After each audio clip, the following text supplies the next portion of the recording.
Republican. They say it's tough to be a Broward Republican, but Broward Republicans are tough.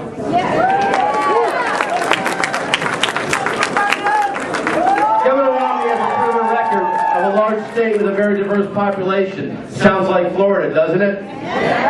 Something else that I can tell you is that he's our only chance at beating Barack Obama in the White House.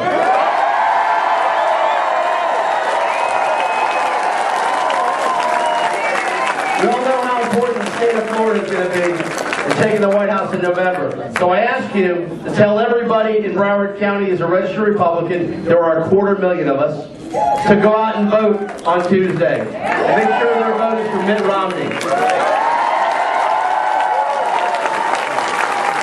It now gives me the honor and pleasure to introduce you to our 37th Attorney General, the first female Attorney General, my friend Pam Bondi.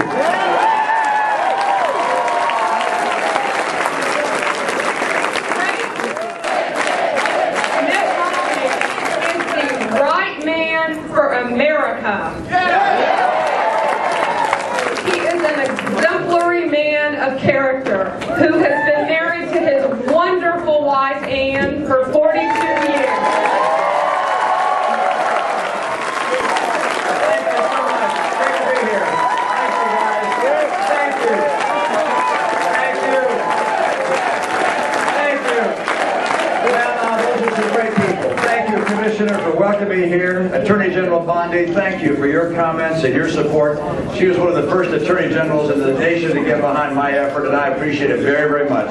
I have a couple of the people here on the stage that you may or may not know. This is Congressman Connie Mack. Next to me, Senator, U.S. Senator.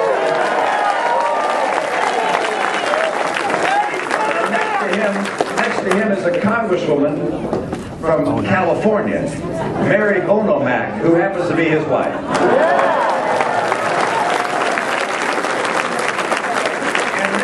I have over here my youngest son, all right? This is my son, Craig. He's number 5.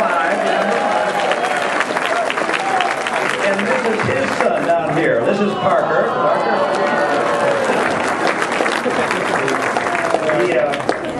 He has a place in our heart, and I'll tell you, that little guy does. We have 16 grandchildren. No, can we fit any more people in this room? Kind of packed in here. It's wonderful that all of you are giving us such a warm reception. It's going to be a big election this time, and we're really determined to do you proud and make sure that we never do anything that you will be embarrassed by, or that we will just make sure that we...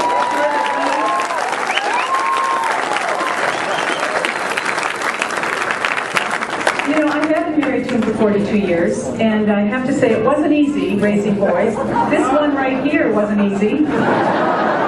The same things he's been saying for the last 3 or 4 years. I think it's time to make sure that's the last State of the Union address we hear. I think it's time to make sure that's the last State of the Union address we hear.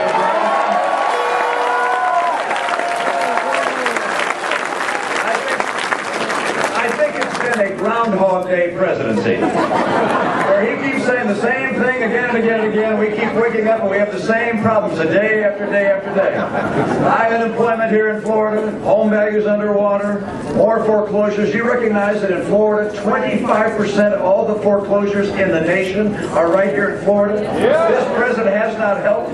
This president, he did not cause the recession. He just made it worse, and he's made the recovery longer and more tepid. It's time to get a president who knows how to run an economy and get people working again.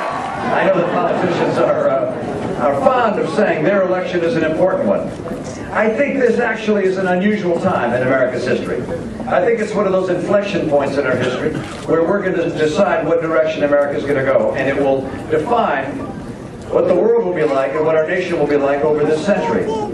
Because we have a president today who, if he were re-elected, would take America in a direction I don't think we'd recognize.